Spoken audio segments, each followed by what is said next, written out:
Hey VC, welcome back.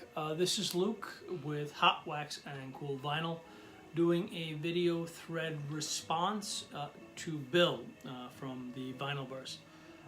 Bill had what I found and thought to be a very interesting thread. Basically, he's asking us to show him 5 of our oldest pressings.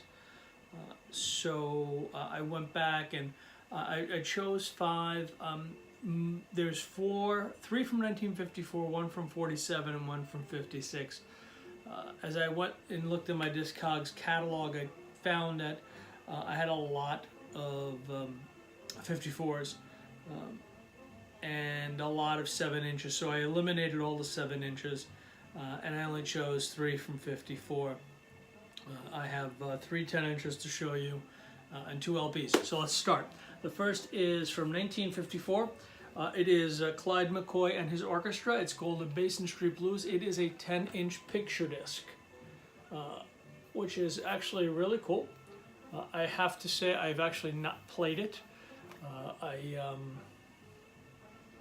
purchased it just because of the cool factor. I just found it to be, a really, really cool 1947 picture disc. No issues there. Next is another 10-inch. This is a 1954 pressing from RCA Victor. This is Lena Horne.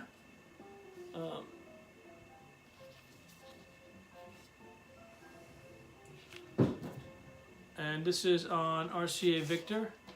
I think I've shown this once before in recent purchases, but it's a really nicely laid out 10-inch, really good color, good gloss.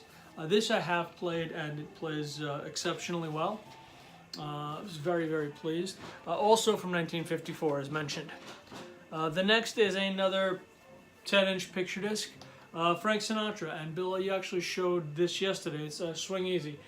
This is the 54 Capitol 10-inch press. The cover is really solid. The record is equally solid.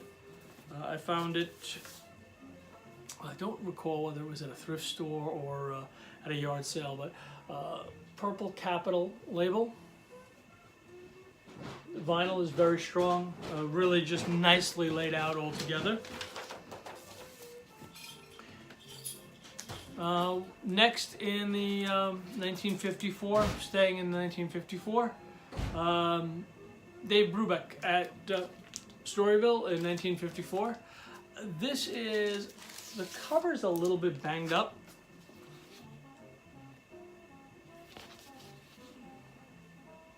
It has some certain wear.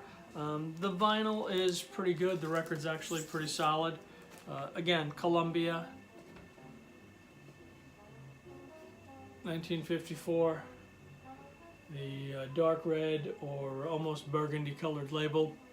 Well, this is before the, I don't know if it was 1 or 2 years prior to them going to their 6-eye logo, which is something we've all come a little bit more familiar with in the early Columbia pressings.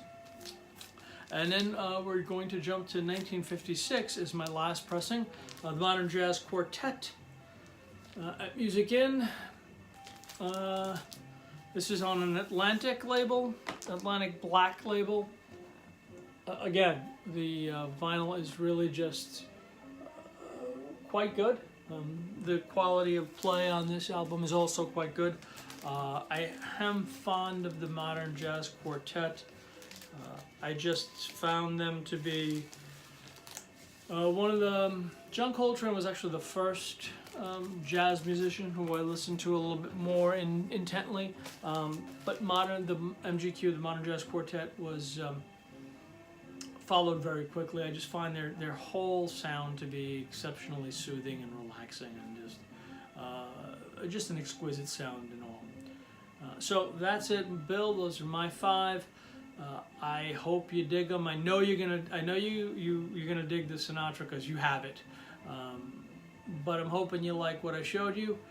For the rest of you guys, have in English, have an absolutely terrific week, and I'll be speaking to you soon. Cheers all.